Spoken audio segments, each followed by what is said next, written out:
Avant d'acheter une action, la première des choses, c'est de savoir dans quoi tu investis. Ça, c'est un des éléments qui fait partie des fondamentaux. Donc, si tu achètes une entreprise où tu es sûr des fondamentaux, à quoi bon de te précipiter pour vendre tes positions? Ceux qui gardent leur titre longtemps sans se faire de soucis s'en sortent bien mieux que les spéculateurs acharnés à remanier sans cesse leur portefeuille.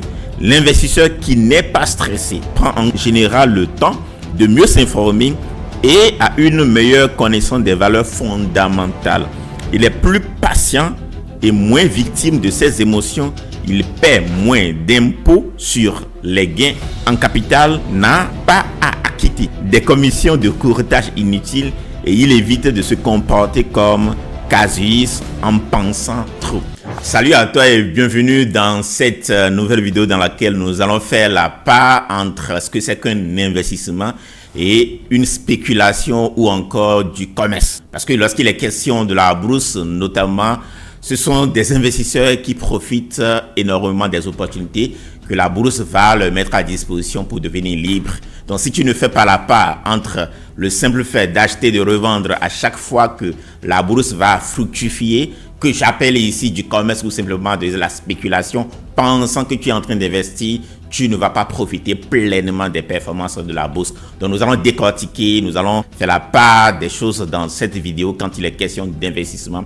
Qu'est-ce que cela sous-entend concrètement? Bienvenue à toi sur cette chaîne si tu es ici pour la première fois. Je suis Alphonse Afo de Espoir Motivation et en même temps d'Investir depuis l'Afrique. Une chaîne nouvellement créée et 100% dédiée aux questions d'investissement, notamment boursier. Et nous allons surtout développer des sujets liés à l'argent et la bourse. Et c'est une chaîne qui se veut 100% panafricaine. Si les sujets d'investissement, des sujets d'argent te parlent et tu as cette envie-là de voir comment il est possible pour toi de devenir libre sur le plan financier, tout ce que tu as besoin de faire, encourage-nous à créer davantage de contenu en t'abonnant à cette chaîne et surtout n'hésite pas à activer la cloche de notification pour être tenu au courant de nos prochaines parutions pratiques comme celle-ci. On se retrouve dans la suite après ceci. Bon retour à toi dans cet élément et comme je te le disais à l'entame, je m'en vais te faire la part entre ce que c'est qu'un investissement et ce que c'est qu'une spéculation. Et si il y a un élément qui tient à cœur au meilleur dans le domaine de l'investissement, c'est cet adage-là qui dit que la plupart de ceux qui vont le plus performer lorsqu'il est question de la bourse, c'est les gens quand ils achètent leur action, oublient même qu'ils ont eu à acheter des parts et des années après se retrouvent à performer même au-delà du marché. Je vais te lire ceci qui vient de Lucien Harper, une figure légendaire du Wall Street, qui dit ceci: « Ce qui m'impressionne toujours, écrivait-il, c'est de voir que ceux qui gardent leur titre longtemps sans se faire de soucis s'en sortent bien mieux que les spéculateurs acharnés à remanier sans cesse leur portefeuille.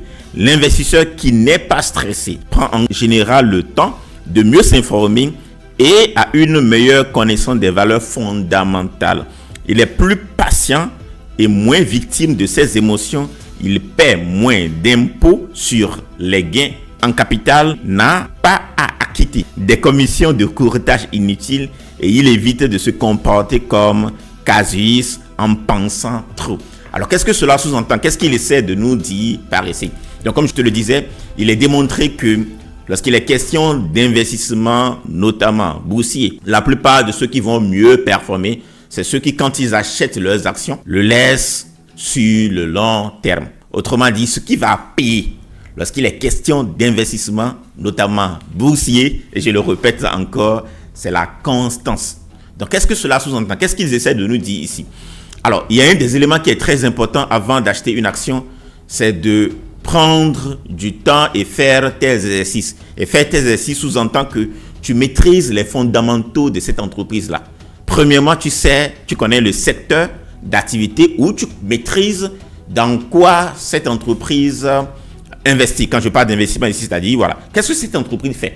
Parce que comme le dit Warren Buffett, la première des choses, c'est de savoir dans quoi tu investis. Ça, c'est un des éléments qui fait partie des fondamentaux. Et c'est ça qui va te guider pour te rendre compte que si c'est une entreprise qui va performer sur le long terme, si c'est une entreprise qui va acheter, par exemple, ses matières premières moins cher. C'est une entreprise qui va performer. Quand je parle de performance ici, qui va faire d'économies sur le long terme, histoire de pouvoir payer tous ceux qui investissent dans elle et continuer à faire des investissements, etc. Donc, il faut prendre en compte premièrement tout ce qui est fondamental. Si tu fais bien tes exercices avant d'acheter une action, tu n'es plus obligé, à chaque fois que la bourse va connaître des fluctuations, que ce soit vers le haut et vers le bas, de te précipiter pour en vendre. C'est ce qu'ils essaient de nous dire. Donc, la première des choses à faire, c'est d'étudier, de faire tes exercices et de connaître les fondamentaux de cette entreprise-là. Une fois que tu l'achètes, qu'est-ce que tu as besoin de faire? C'est de garder tes positions.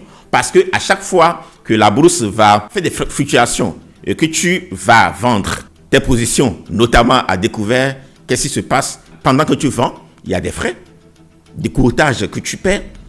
Et entre-temps, parce que tu as vendu et que entre-temps, tu as certainement gagné ce qu'on va appeler ici des bénéfices, tu paies également des impôts sur ces frais-là. À l'arrivée, ta position ou du moins ton investissement est bouffé par tous ces frais-là, tout simplement parce que tu n'as pas gardé tes positions, parce que tu n'es pas constant. Il faut simplement faire la part de ces choses-là.